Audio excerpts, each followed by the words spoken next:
Awesome. You got quite the setup back there. That's pretty sweet.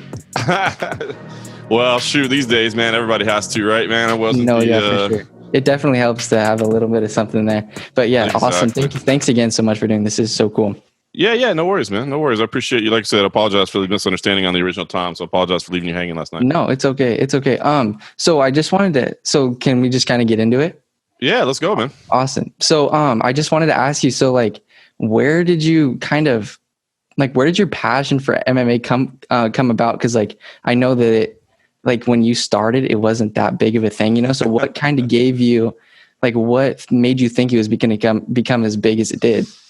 Yeah, it's crazy, right? Because I mean, in the beginning, I was kind of just a fan of the sport, man. I wasn't. It wasn't something I ever thought of as an industry. You know what I mean? Like I went to school for journalism, and I knew I wanted to be involved in sports. I loved it, but I didn't. You know, MMA was definitely not what it is now, but it appealed to me, man. And it's the competition itself. I mean, I love martial arts, and I love just the fighting aspect. I mean, there's no more like pure test of somebody like who's better, who's what, that. Right, yeah. But also, man, once you get involved in it and you start to learn like the people, man, and the people, the athletes, the stories, the sacrifices, just the dedication it takes, man. I just became so like amazed, I guess, and enthralled by the people and the stories. And I was like, man, if I can help people understand like what these people go through and like what sacrifices they make and what's going on, more than just, at the time it was a thing where a lot of people thought MMA was barbaric, you know what I mean? It was like, oh, it's no rules. I mean, hell, people thought they were fighting to the death, you know what I mean? And it's like,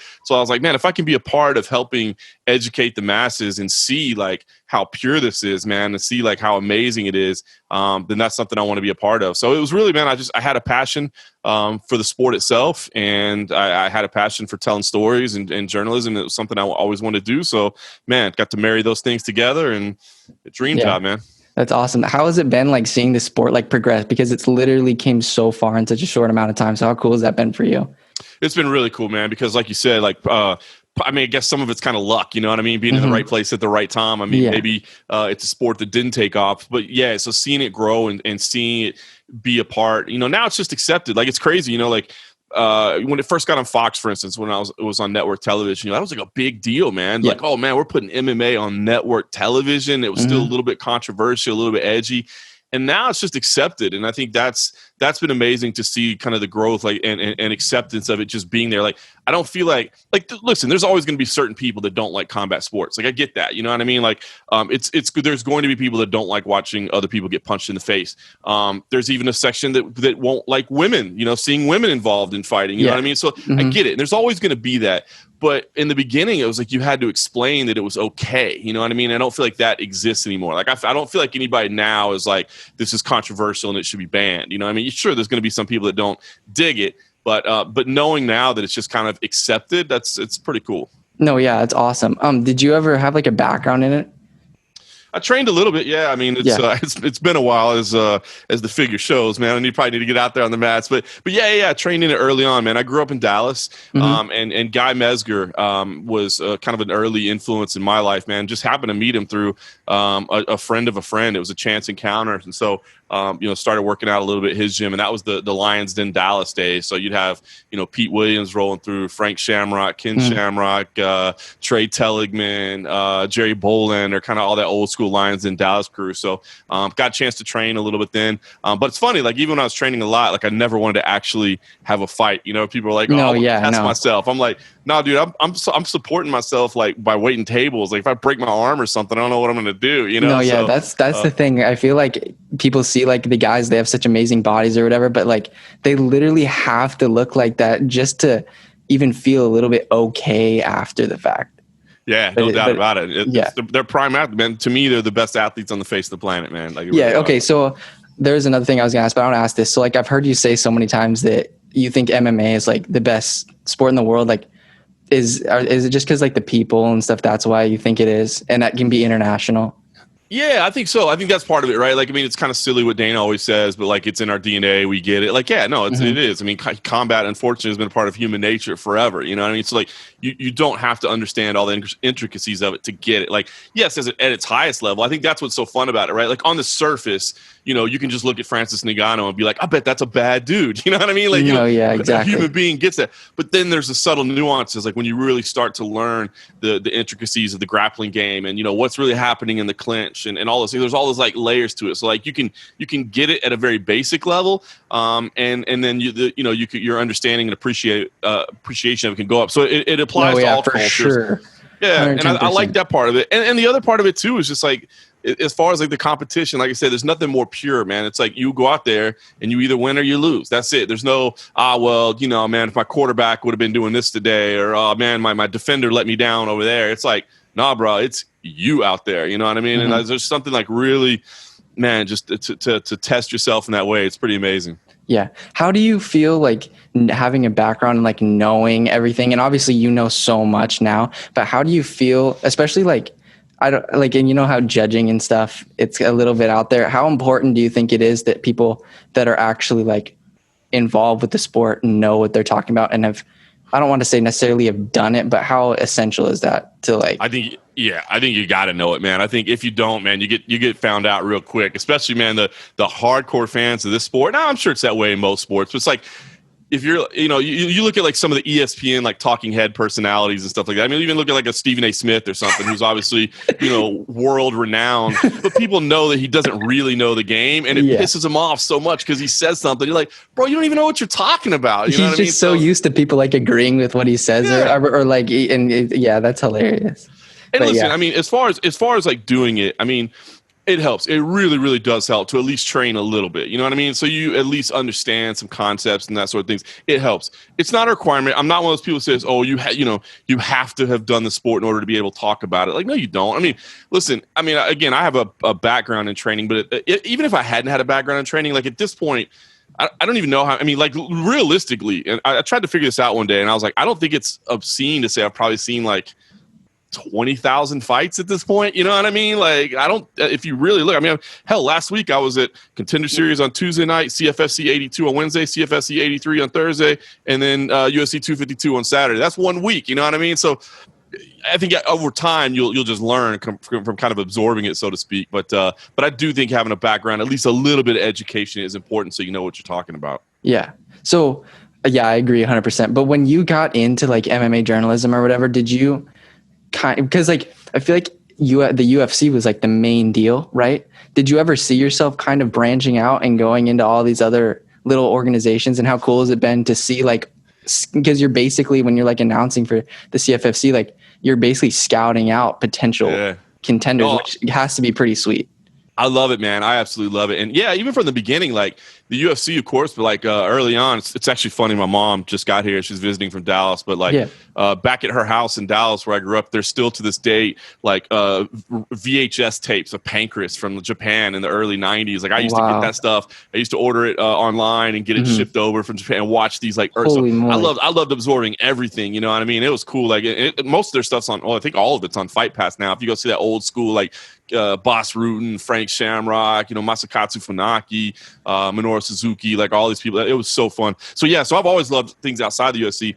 And like even when I moved to Vegas, pretty early after I moved here, I started doing commentating for Tough Enough, which is actually an amateur show here. And it's run so professionally, man. But you know, I got to see like Ronda Rousey's. I called 2 of her amateur fights before she turned pro. So I mean, like, yes, I love that. There's something so cool about identifying talent early on and going, oh, like I can see it. Like I see the skill there, and watching that person develop all the way, you know, to the pro level, superstar status. I love that. To me, it sounds kind of weird, but like, you know, for instance, like telling the stories of George St. Pierre or Conor McGregor or whatever, like everybody's already heard it. Everybody already knows it. And yes, that stuff's going to get you the most clicks, and those are the biggest stars. So you write about that stuff. But man, I love like telling the stories of people that are just making their way in and like letting them get a little bit of shine on them and try to help them like make their way. So yeah, absolutely, man. I love watching this. I still absorb as much MMA as I can. If there's something on, if I'm not, you know, actively like super into it, I'm at least got it on in the background so I can monitor it and just kind of look for new names, look for new faces, that sort of thing.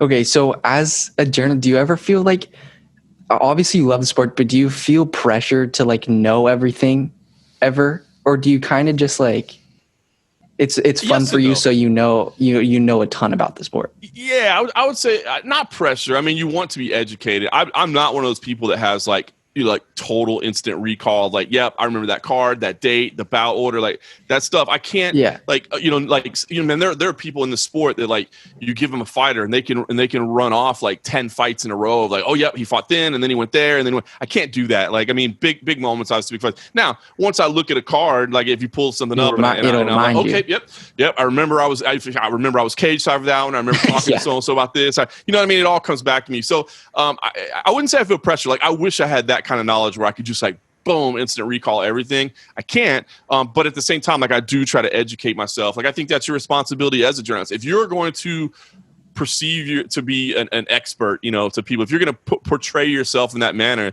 then you damn well better be an expert. You know what I mean? Like, Yeah, exactly. don't bluff. It's not fake it till you make it. Like, no, I want people to know that when I'm talking to you, it's coming from an educated perspective, and that I'm being honest about it too. You know what I mean? But yes, that I'm educated in it. Okay. So, also like being educated, like how do you separate, because obviously you probably have your favorite fighters. How do you separate bias? Like how do you, because for me, a ton of issues is like, I really like a guy, so I want them to win, but deep down that it's like, it could be a little far-fetched. So like, how do you separate that when you're writing a story or cheering? You know what I mean? Because you are a Yeah. fan. It's hard. It is hard to do, and you have to realize. I mean, at least that you're saying you see it. You have to recognize that bias in yourself. It's impossible to not develop relationships in an industry when you cover it that long. Now, I'm not the kind of guy that's like texting fighters like, let's go get a beer, let's hang out. Yeah. Not like that. You know what I mean? Like, you need to keep yourself at a distance. But when I mean, I've interviewed Cowboy Cerrone like 30 times in his career, maybe more. I don't know. You know what I mean? So like, you kind of develop a little bit of a relationship, and once you start to know people, and again, you know the sacrifices they have, their families, what's on the line. Yeah, you kind of want to pull for somebody. Like, damn, I want to see him do good. You know what I mean? But you just have to recognize that there is going to be an element of human bias, but you need to make sure that you get that out of the way, and that and it sounds like you do, that you recognize it in yourself. Because if you recognize it in yourself, then you can say, okay, hold on, I know what's happening here. Let's put that to the side and let's look at this objectively. And especially, of course, like in your reporting. I mean, that's just like analysis, but in the way you write, anything you put out there, I mean, you definitely have to do that. And as far as cheering, I mean, you don't cheer from cage side, so that that's easy enough. You just but inside, like, you're always going to have favorites. You're always going to pull for people. You're always going to want to see good things happen to good people. So that's natural. Especially guys that you've probably recognized or covered in the past. You know what I mean? Absolutely. Do you have a specific organization besides the UFC that's kind of not like a minor league kind of in a sense? Like, do you have a specific organization that's your favorite? And do you have like any eye on like any specific contenders that you think could break into the UFC pretty soon? Well, CFFC is a fantastic organization. Yeah, I was looking at that. They pay me to commentate for them, so I'm happy to.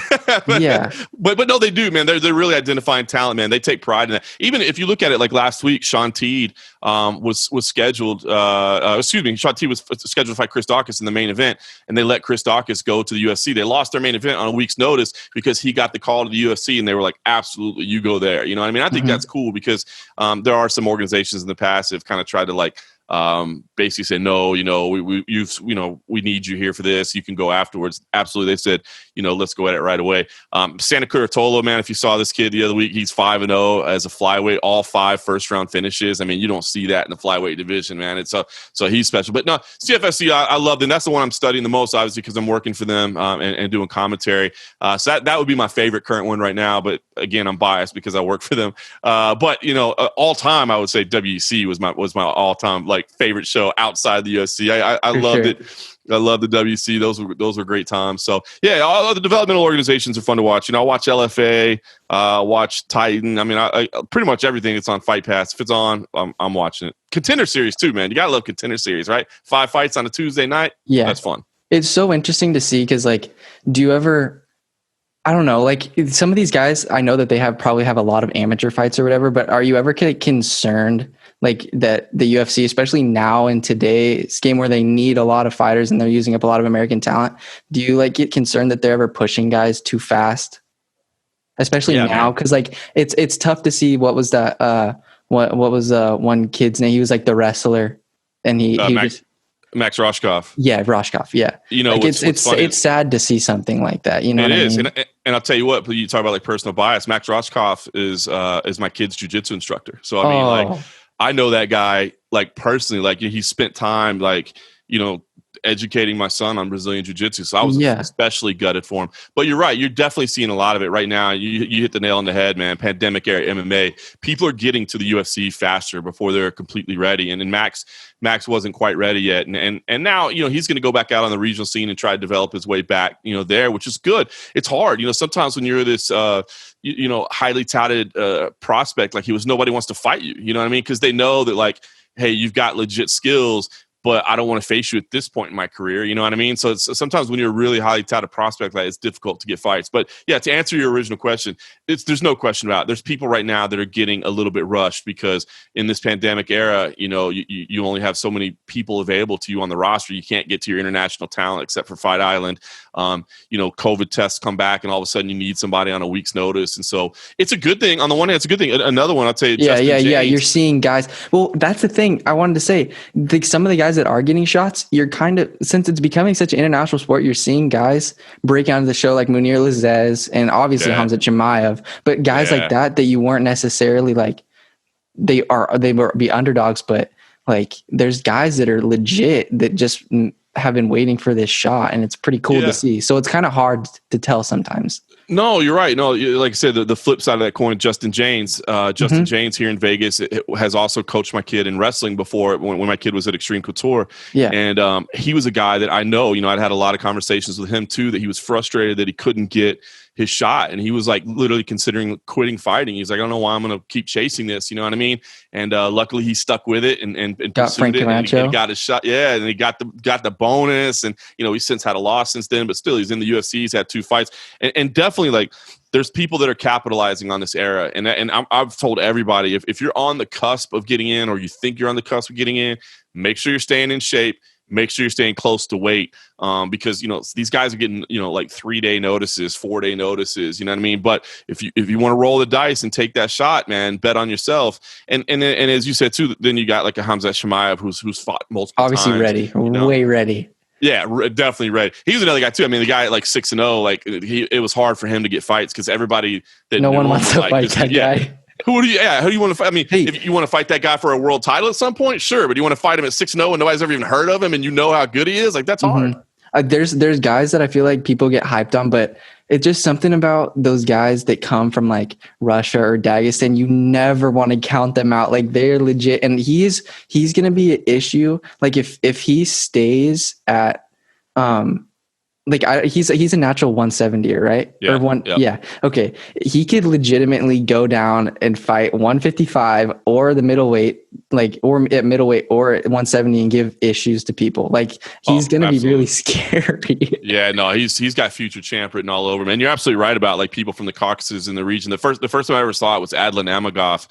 And he was fighting, I believe he was fighting Robbie Lawler in a Strikeforce event in Vegas. And I was like, man, is this like, they're just different. Is it? I was like, dude, well, so I asked him, I was like, so do you get like, I mean, is like extra pressure, being in the main event, being in Vegas? He's like, pressure. He's like, I grew up like getting shot at from helicopters. Yeah, exactly. Like, this is nothing. I'm good. And I was like, oh, yeah, okay, that does make sense. Sense. Yeah, exactly. There's another guy. What's his crap? It's like Zhumagulov. Yeah, Zhalgis. I fell in love with him as soon as I saw him fight. He fought Paiva. Right. And I thought he won. I was really mad that he lost. I thought he was landing clean shots, but I was like super upset. But there's so many good guys that are amazing that you're seeing coming in. But yeah. So I know that you're a big fan. Do you ever find it difficult balancing like work and enjoying the fight and like the surrounding environment?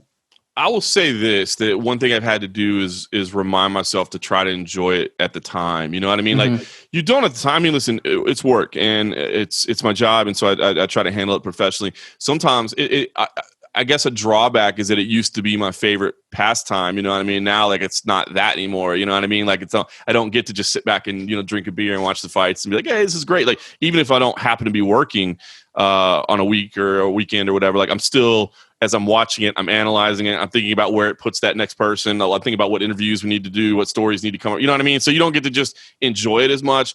But you still, after the fact, when you kind of look back, you go like, damn, dude, like I was there for that. You know what I mean? Like I got to watch that. So I think that's where the enjoyment comes. You're part of history in a little way. That's it. Just a little bit. When you look back upon it, I think that's where, kind of the enjoyment comes. Like, wow. I do try to, they're not doing it now since there's no crowd. But have you ever been to a live UFC event? I've yet to, but I really want to. So they do, before the main card starts, they do like a highlight video to Bob O'Reilly from The Who.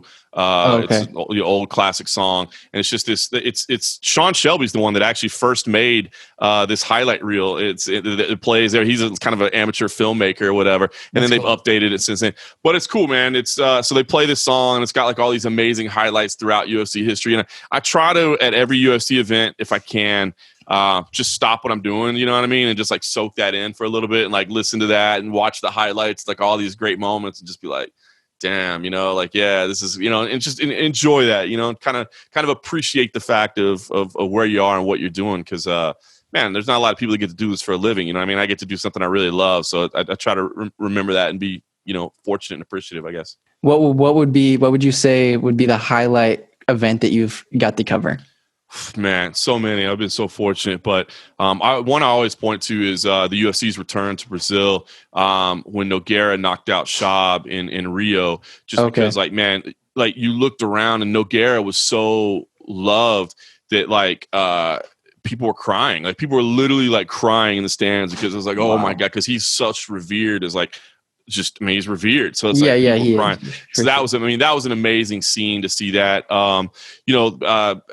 Being in Moscow, the first event in Russia, dude, that was pretty incredible. For an American, I always thought it was kind of weird. Like I felt like Red Square and stuff. Like we're not supposed to be there or something. Like that was cool. Even though the event itself, was whatever it was. It was just the matter of being there.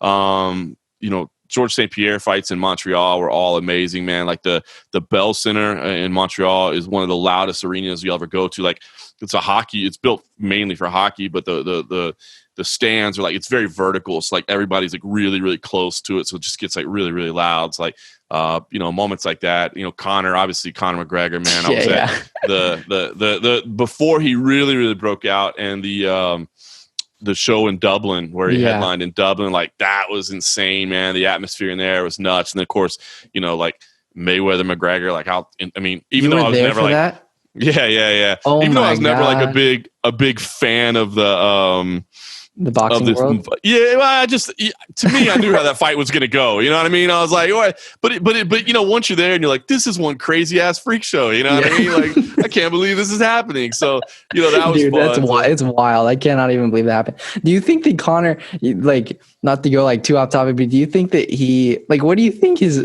focus level is at for the MMA? Because it's really frustrating to see him like, I know it's like bad circumstances and this is the prime of his career. And I feel like he's not all the way there. I don't want it to get wasted, because he's already done so much. I know that, but it's like, I agree. No, I agree. And they're talking about like going to like, I want to see him compete in MMA. Right. He is it was funny. I was doing a show yesterday and they were asking me to name my 5 all-time, greatest fighters. And I don't have Conor as a top 5 all-time great. You don't? Now in terms of, superstar, like obviously he's clearly the biggest star in the history of the sport. No question, hands down, he's the biggest star we've ever seen.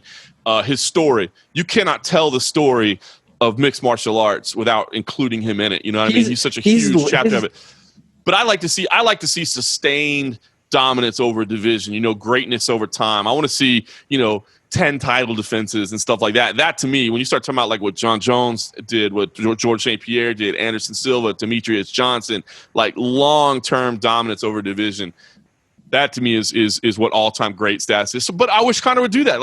But it's just not in his nature, right? Like he never defended a Cage Warriors title. He never defended a UFC title. Like that's just not his thing. He's always like on to the next big thing. And kudos to him, man. The dude went from social welfare checks to $100 million. Dude. Like, come on, man. Come on. That's the story right there. So tell me this, who is your like, because it's really tough for me, and I know Max Holloway is a completely different fighter now, but who is your number one like featherweight of all time? And also, what do you think about the Volkanovski Holloway fight? Because it's really frustrating to me knowing that, in my opinion, that the best 145er isn't holding the belt right now.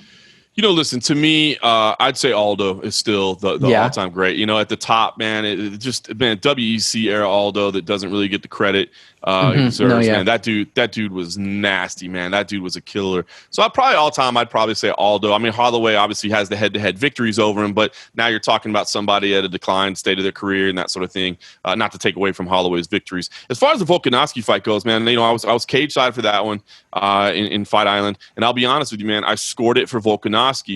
But I completely understand people's frustrations, right? Because through the first 2 rounds, I was like, damn, like Max Holloway is on point. Like, we've never seen this Max Holloway, and he looks so good. And then, so then I had Volkanovski winning rounds 3, 4, and 5, but they were just like by the slimmest of margins. Like, you know what I mean? So that's frustrating. And I get it, man. I understand it's frustrating. It's just really tough because they're literally – those last 3 rounds are so competitive, and it's it's like tough. Rounds 1 and 2 weren't competitive at all, right? I mean, they were so clearly one-sided. So it's frustrating. I mean, the last time I remember, I think a fight being like that was probably like GSP Hendricks, where it was so like hotly contested. But I actually scored it for GSP because I thought he won 3 rounds to 2, but the 3 rounds he won were just kind of like, whereas the 2 rounds he lost, like, yeah, you definitely lost that. You know what I mean? So I get why people are frustrated by it. But I mean, I'm kind of with Volkanovski too. Like, he's saying, look, I don't want to do this a third time. And I get it, like, hey, let me beat some other people. Let me put some names on my list. Like, what do I just got to keep beating this guy until he gets a chance to beat me? Like, what? You know what I mean? So I don't think they should do it again. It didn't sit well with me in the post-fight press conference when Volkanovski's like, he's got to work his way up the ranking. It's like, bro, the man's is neck and neck with you. Like, come on. I agree, but listen, he gave him 2 shots. He came out on top in both of them, and I completely understand it. But, man, there's so many names at featherweight, too. Like, I don't want to see that fight again when I look at all the other names out there. Look at the Ortegas, the Zabits, the Zombies, now the Caters of the world. I mean, there's just there's a lot there that I don't want to just, push along and keep doing that fight over and over and over, Yeah, I would love to see a Holloway Zabit fight, or – there's actually so many. What would you say would be a couple of your like dream headline cards, like headliners? Ooh, seeing GSP come back would be pretty crazy, man. I mean, that would be nuts. How do you see GSP Habib turning out? Listen, man, I don't know. That's why I would love to see it, because I don't know, man. I feel like GSP could give Habib a run for his money. He might be the only one that can. Although this Justin Gaethje fight, though, I think Gaethje has a real chance to beat him as well, the way he's fighting. I mean, he has a potential to beat Habib. I'm excited for that one. Super excited for Adesanya Costa right now. I mean, I was talking about that the other night. Fireworks. I love it. I wouldn't say I'm less intrigued, but I was really intrigued to see it in the small cage. And it sounds like it's going to be in the big cage now, because I think that's going to be in Abu Dhabi instead of Vegas, which obviously has the 30-foot cage. And I thought Costa's chances in the smaller cage would be increased, even because you wouldn't give Adesanya quite as much room to work. So, but either way, man, I'm still I'm super excited for that one. So I mean, look, there's some big fights coming up right now, man. It's gonna be a solid. I really need to see a Covington Kamaru rematch, because I really think Colby Covington's the best. Like, actually, JK, I think Leon Edwards is my favorite welterweight for sure. Nice. Yeah, he gets no respect. And listen, Covington, man, he does get undervalued quite a bit. I think he's incredibly skilled, but because people hate him, there you go. You talked about biases earlier about being supportive of somebody too much. I think a lot of people let bias cloud their judgment in terms of how they talk about Covington. Like, they just hate their character so much that they don't give real credence to the skills. And the man does have some talent. Do you have you ever had a chance to talk to him before? Yeah, Colby. Yeah, I was actually at his first fight. It was in his first UFC fight, I should say. It was in Macau, and it was like a Ultimate Fighter China finale. And so there were mostly like non-English speakers there. So even though it was first fight, I spoke to him, and it was fun, man. And this was back before, I wish we weren't doing video back then. I wish I still had it on video, because it was great. Like from fight number one in his career, he's like, because I was like, I found out that he was roommates with John Jones. Like when I was researching, I'm like, damn, dude, this dude was roommate with John Jones in college. Like, what a great angle to have. And right away, he's like, yeah, that dude was a coke using womanizer, dude. I was like, you're gonna go with that angle? He doesn't really care. Does not care at all. Does not care. So he's good. I was actually I was in Brazil when he got booed out of the building there too, man.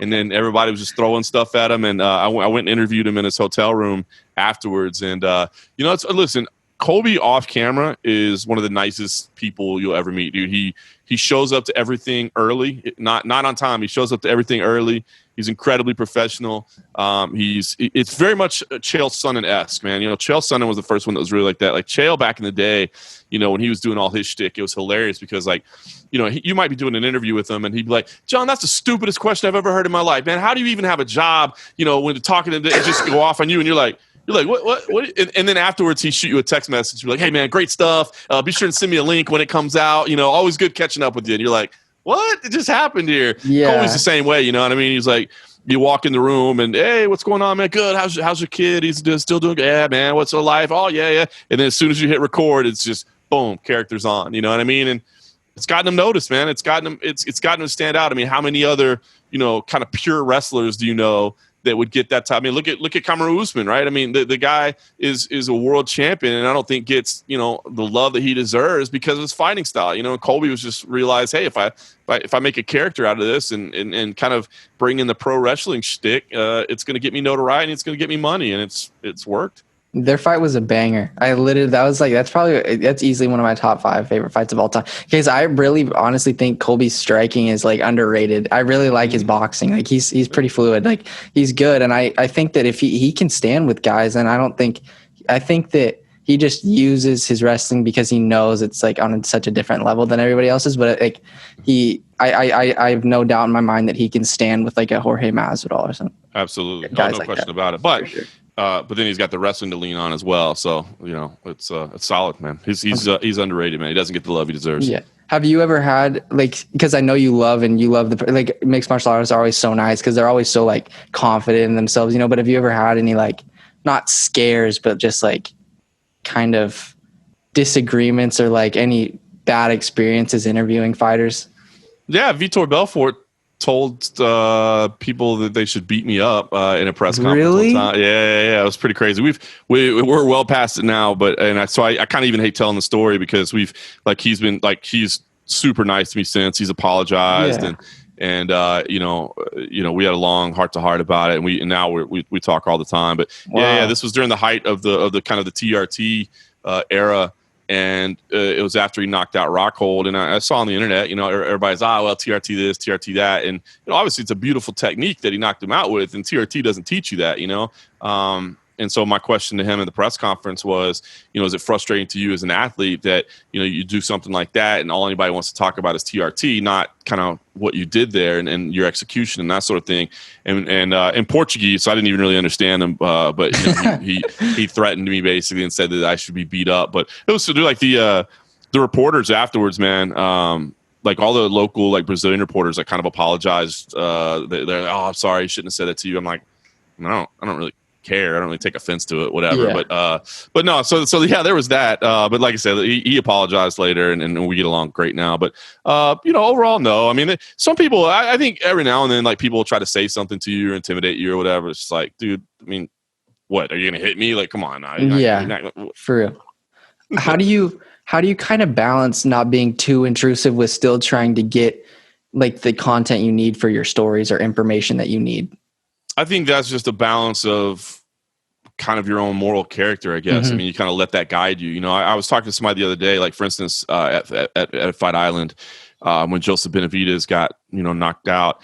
And of course, Megan O'Leary, his wife, was there and she was cage side and she was like, she was basically like kneeling. She had jumped up on the apron and was like kneeling and like talking to him. And like, I could have picked up my camera phone and gotten like some pretty good footage or whatever, but I was like, Nah, you know what I mean? I don't need that. And I'm sure my employer would have loved it. You know what I mean? Like, cause it would have gotten clicks. People would have gotten it, but like, I don't want to do that. It's like, I don't know, man. I just think you let your own, I got to be able to live with myself and who I am at the end of the day. You know what I mean? If that means sometimes I pass up on content here, something that we could have gotten because I want to give that person their space or, you know, their dignity, then I'm going to do that. You know what I mean? So, but that doesn't mean always. I mean, you know, they do. In fact, Joseph Benavidez actually came like unrequested. He came to the post-fight press conference that night to talk to all of us. You know what I mean? And at that point, yeah, you got to ask him, you know, hey, where do you go from here? How do you feel? I know it's disappointing, blah, blah, blah, blah. Mm-hmm. But I think at the end of the day, it's just kind of having that moral compass of being able to live with yourself. You know what I mean? That's what can guide you. Yeah. Yeah. Because like, I always see some guys like, they always ask some questions and it's just like, chill out. You know what I mean? Like some personal questions, you know what I mean? But yeah, you definitely, cause like, that's when if I try to interview someone, I never want to be the person that like puts someone like in a bad position, you know, or bring something up that they like, you know what I mean? Like, it's just not cool and you don't want to burn bridges and it's just, yeah. Yeah, no, I mean, listen, I do think, you know, if it's valid, I always say this, there is a way to ask every question. You know what I mean? There is a way to do it politely and respectfully. You know what I mean? Like, you don't have to avoid information that is necessary. If you feel that it's newsworthy and you feel that it's something that needs to be addressed, there's a way to ask it respectfully without being just, like you said, just kind of a jackass about it where, you know, and that's not going to do you any good anyway, because they're just going to be on the defensive and they're not going to give you an answer. So what's the point of doing that? You don't have to be an instigator. But there are, like I said, there are certain times where you might just let something pass because it's like, you know, I don't need to bring that up right now, you know, and you know, take like, for instance, like I think, you know, like, I guess maybe it's like Ronda Rousey with Travis Brown, or maybe like Brian Caraway with Misha Tate and stuff like that. I mean, like, there are things about it that are interesting, you know what I mean? Like, discussing, but like, do you really need to discuss somebody's like dating relationship? Like, what the hell does that, you know, there like, when you ask Brian Caraway, hey, what's it like to be with this girl who's, you know, a big superstar? You're in the same, you know, you're not that level of star, and here your girlfriend is, you know, one of the biggest in the sport. How does that feel? Does it inspire you? Is it difficult? That's all fair game, you know what I mean? But like, outside of that, like outside of those kind of questions, you know, like, why do you need to pry into personal information like that, dude? Like, why does it matter who somebody's dating, dude? Like, let them have that it doesn't really pertain to fighting or anything. So I mean, exactly. Like, yeah. So how what advice would you have to like someone like an aspiring like journalist or like someone that wants to interview or get in the interviewing process? Like, especially like in a sport like MMA, because one thing I wanted to say, because like I only mentioned a couple of these things because like MMA and fighting in general is kind of different from covering other sports because they're literally fighters and you don't want to make them mad. You know what I mean? Yeah. Well, I mean, the great thing is about this sport is, man, that the athletes are so respectful, man. Yeah. They really are. And they're so accessible too, man. You know, like I actually like soccer a lot. It's probably my second favorite sport. I covered a Real Madrid game out here in Las Vegas, just an exhibition game or whatever. Like for their post-fight scrums with players, they just had like a mix area, like a mix zone, and the players were required to walk through it, but they weren't required to stop and answer anybody's questions. So they would just literally like walk by the media and like blow you off, and just so it's hilarious. I mean, these athletes are so accessible and so polite and respectful, and they will give you the time. So that's the great thing about being involved in this sport. But as far as, you know, I just always tell people, just do it. You know, as far as aspiring journalists, man, just practice it as much as you can. Even if you're doing it for yourself, if it's a blog that you've launched yourself, like, just do it. You know what I mean? Because the more reps you get, the more comfortable you're going to get at whatever it is, whether it be interviews, writing, podcasts, whatever it is you want to do. The more reps you get at it, the more comfortable you're going to be. I always tell people as well, man, in the beginning, like start by covering your local scene. You know what I mean? I'm sure there's like fighters or organizations or whatever in your local area that would appreciate some coverage. You know what I mean? Because like trying to launch something on your own and compete with like MMA Junkie and MMA Fighting, like, you're never going to get any traffic. You know what I mean? So try to find something unique. But the other thing about practicing, you know, starting with your local promotions, you'll end up building relationships with like fighters, with managers, with coaches, with organizations. Then, like you said, you know, you may end up meeting the next John Jones or whatever and covering his early career. And then he goes to the UFC and he's always going to remember, you were there. You were the only guy that gave me the time of day in the beginning. So I'm always going to give you the time of the day because you were the only one that was reaching out to me. So, I think it's multifold there because you get that practice and that reputation. And then, the other thing I always tell people is just, don't say anything, don't write anything, don't put on social media anything that you wouldn't say to somebody's face. You know what I mean? Because that stuff will 100%. exist and people do see it. You know what I mean? Like just saying somebody sucks, for instance, like that dude sucks. Like, do they really suck? I mean, do you want to say, well, that fighter to me looked like they weren't in the best physical condition I've ever seen. It looked like they didn't have a game plan, a B game plan. It looked like once their initial strategy got stopped, they didn't have any adjust. I mean, those are all technical evaluations or observations. You know what I mean? But to go on social media like that dude sucks and doesn't belong to be in the UFC or something like that. Like, what are you doing? You know what I mean? And you see that. And I think sometimes people try to be a little bit. Everybody wants clicks, right? Everybody's looking for traffic, and sometimes you see people that are kind of this like shock value, whatever. Like, that's why I say, like, don't say or do anything that you wouldn't say to that person's face. And there's nothing wrong with saying to a person like, "Hey, man, in your last fight, it just looked like maybe you weren't in the best shape. It looked like maybe you're tired. Yeah, to be honest with you, my cardio wasn't where it needed to be." Yeah, that's fine. You know what I mean? But like, you wouldn't sell to somebody's face, like, so, let's be honest, like, you suck, right? Like, come on, you wouldn't say that. Yeah, exactly. Yeah, I know that's a lot of, like, sometimes even when I do it with my friends or whatever, and they talk about because like I live in Oregon and like everyone's big Oregon State basketball fans or whatever. And it's just like, I want to eventually have some of those guys that we literally go to school with on my show. So it's like, it's not the best if we talk, like, they might not be the best basketball team in the country, but it's like, you need to chill out. You know what I mean? That's it. You just be honest about, you can do it in a fair way. Again, like I said, it doesn't mean you have to, lie and pretend somebody's better than they are. True, you don't have to do that, but there's a way to be professional about it as well. Exactly. Is there any other sports that you cover? Or I don't. No, I don't. I just cover mixed martial arts, and I do like other sports. I don't. Growing up, I played soccer, baseball, basketball. I grew up in Dallas, so obviously I was a big Dallas Cowboys fan, and all the local teams there. I was there when the Stars came to town. That was like my first introduction to hockey. When they won titles and stuff. So I do like other sports. But honestly, I don't really have much time to watch them anymore, man. Like even like the Cowboys. Tough. Like, yeah, I know that's hard. This sport is it's constant. There's no off season. 100%, man. It's got my whole life. So, like now, like I'll watch the Cowboys on Sunday just so I can have something to talk to my dad about or whatever, and know what's going on. But exactly. As far as like, hey, what do you think about that? What about that backup wide receiver on the free agent market, whatever? I'm like, dude, I have no idea, man. What do we need in the draft this year? Like, I don't know, man. I have no clue. How important is it that you think that you only specialize in MMA? How much do you think that enhances like your credibility and how much you know? You know what I mean? Because I feel like a guy like Stephen A. Smith, you can be a jack of all trades, but I'm kind of a master at like none. You know what I mean? Yeah. I agree with that. I think that does help. I mean, not to take away from people that do. No, yeah. I look at a guy like here in Vegas, a guy like Adam Hill that works through Review Journal, or Steve Cofield who does a lot of radio work. Like they're pretty knowledgeable in everything. You know what I mean? Like they study everything and they can have in-depth discussions on a lot of stuff because they're doing local sports. So now they're covering the Raiders. Obviously the Knights. I envy that. It's cool, but I do think there's something to be said for being a specialist. For me, like, I know this inside and out. Like, and I think they would admit that too. Like, I get the first prelim of the night. Like, I can tell you about these guys, and I can tell you who's probably going to win, and I can tell you where their background and where they came from, and what you know what I mean. Like, I can do that. Whereas, like I just admitted, I couldn't tell you like who the backup wide receiver is or what. I couldn't do that, but somebody that specializes does. So I think there's a place for both, man. I really do. I think there's a place for both. Yeah. Do you, I don't want to take up too much of your time, but I really wanted to ask you, since you were at Fight Island, like I wanted to ask you, like, what was your experience like there? How did you get there? What did you think of the fights? Maybe what was your top performers?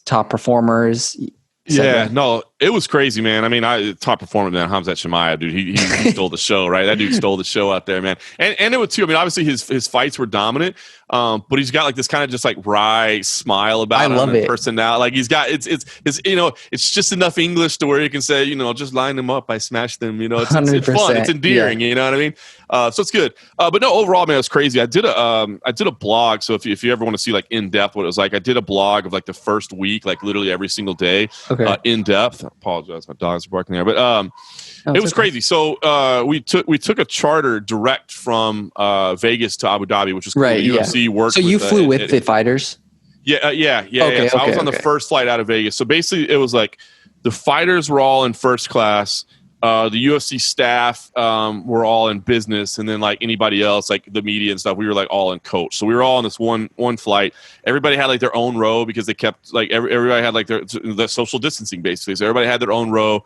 You had to wear a mask the whole time you were on there. The flight attendants had like on like hazmat suits, like full PPE. You know what I mean? So it was all like very, very safe. Then when we got there. We had a police escort there was like shuttles waiting. They took us to our hotels. At the hotel, same thing. All the staff had like hazmat suits on. By the way, we'd already had to take a COVID-19 test and pass that in Vegas before we got on the plane. Then once we got to Abu Dhabi, like I said, everybody had like hazmat suits on. They literally like sprayed down our luggage and stuff with the sanitizing solution, sprayed us down as well. We took a COVID test. We had to quarantine for 48 hours, and then we took so we took 2 COVID tests during that 48-hour span. And if we passed both of them, we got released at the 48-hour mark. And at that point, like, I mean, everything, the level of it, I cannot tell you, man, how detailed it was, how the attention that was paid to every little thing to make it as safe as possible. So it's been interesting to see because I was in Florida. Obviously, I live in Vegas, so I'm at all the Apex shows, and then in Abu Dhabi, and I've seen kind of how everything's developed along the way, like how they've, continue to make things safer and safer and safer. So it was interesting, man. I talk about being a part of history, man. It definitely felt like being a part of something historical because it was just such a huge undertaking, during a pandemic, which you've never seen before. When exactly did it sink in that you're like, holy crap, I'm literally like a part, like a little part, like a part of history. And not only that, but also like, I don't know, you're part of like one of the most dynamic, most versatile companies in the world. Like, how special is that? Like, it's crazy, man. Honestly, it dawned on me back in Jacksonville in Florida. You know what I mean? Like back in May, when they first got back to action, man, I was like, damn, dude, like every other sport is on hold right now. Right. Like we're having sports. And man, I did so many interviews that week with like mainstream sports radio stations and stuff because they had no other sports to talk about. So right. It was exposure's cool crazy. That's it. They were literally like the radio hosts, like some of them, there were a handful that were like, hey, just to be honest, I don't know a whole lot about this sport, but it's the only thing happening. So I kind of want to talk about it. And I'd be like, hey, well, yeah, just set me up, dude. I'll walk you through it. No worries. You know what I mean? That's not sick. Here to try to embarrass you or whatever, but there was no other sports to talk about. So it was cool, the exposure. So I would say all the way back then. But yeah, once we got to Fight Island as well, and again, you see like, oh my God, the level that they're going to keep us safe. It's been pretty crazy, man. It's to think back about like once this damn pandemic is finally in our rearview mirror and we finally get a vaccine for it, and we finally move on. I think that'll be again when you can kind of look back and it's always in retrospect, where you can look back and go like, damn, dude, like I was a part of that. That was crazy that we lived like that for a year and all these things that I've had 24 COVID tests at this point. You know what I mean? Insane. I get them every week. So it's gives you a little bit of peace of mind though. It is actually. My wife. It's funny. My wife she loves it because she hasn't gone and gotten any tests, but she's like, but you're getting tested every week. So he's like, so if you're good, I know I'm good. I'm like, yeah, it is pretty nice. I know my family's safe. It's pretty cool. Right on. Okay, so only a few more questions. So do you ever see because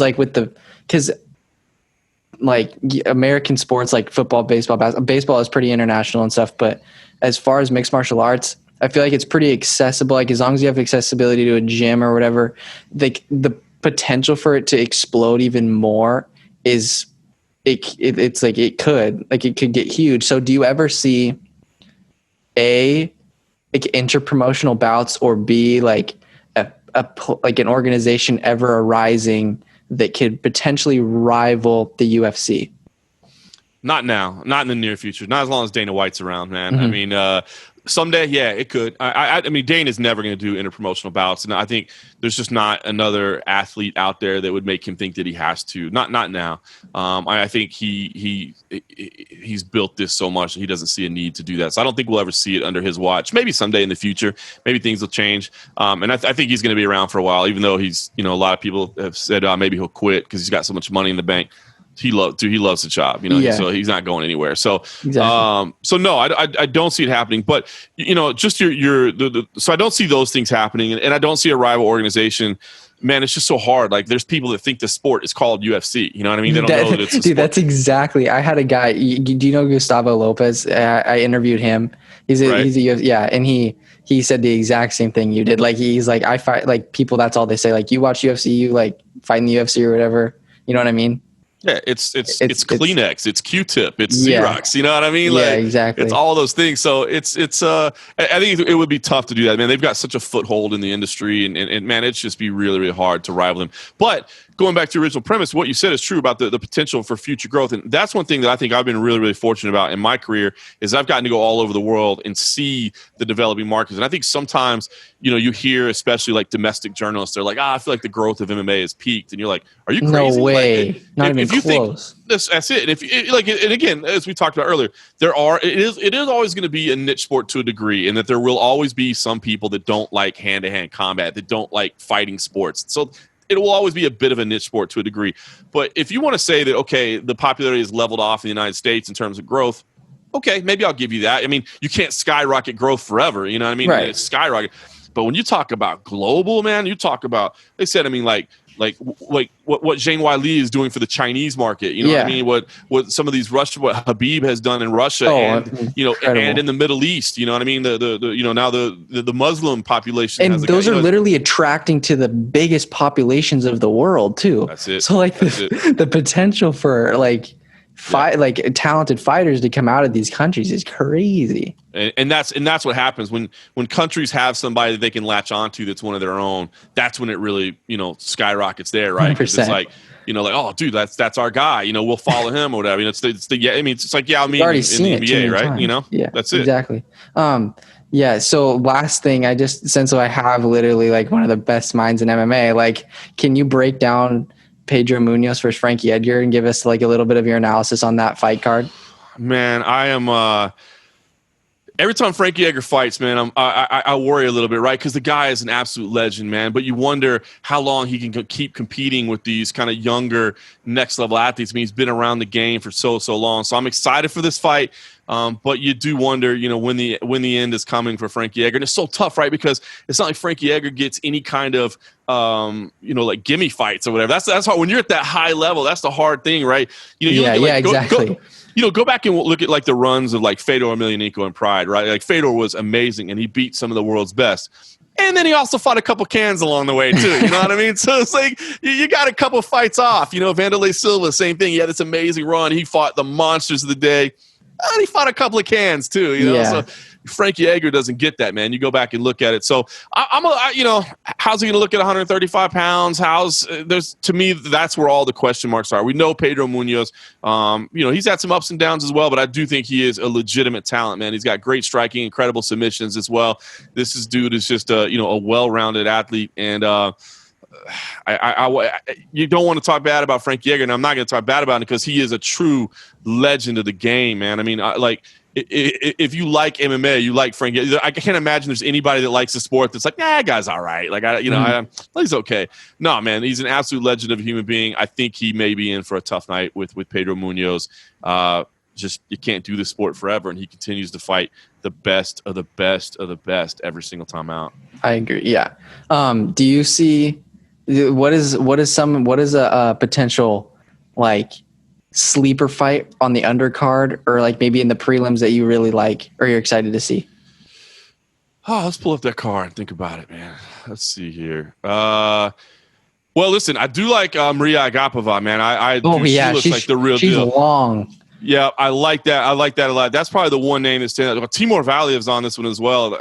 It's funny. I hadn't looked at the card real well because I'm on I'm on furlough this. Furlough this week, which it sucks because I'm on furlough this week. Obviously, like everybody in the pandemic, man, our company had to cut back, and so we've been taking 1 week off a month per month since March, which sucks because you don't get paid, but I still have a job, so that's a good thing. Yes. But they're ending, so we're getting back to full strength. But so normally I would have broken down the card a lot more, but just taking a quick look at it and seeing what stands out to me, Timur Valiev, I think, is a name, if you don't know, pay attention to. He's been a huge talent outside of the UFC for a long time, and he's finally getting in there. He's somebody that I followed, way back into his World Series of Fighting days, and I think he really does have some next level talent. So that's somebody that I'd really keep an eye out for. And then again, Maria Akaba, man, it depends on who you talk to, if it's Akaba or Agapova, but yeah, I think she has future champ written all over her, man. Her body type, her aggression.